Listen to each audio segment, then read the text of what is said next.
নিজেও তো বোঝার উচিত ছিল। হয়তো সে আবেগের বশে বিবেকে দেয় না, সে আসে না সামনে।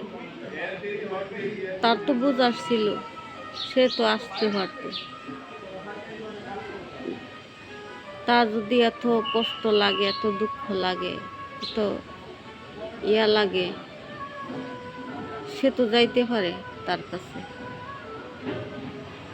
সে কেন যায় না? সে আনারসে কানারসে কেন বলে বেড়ায়, দুঃখ প্রকাশ করে বেড়ায়? সে তো যাইতে পারে।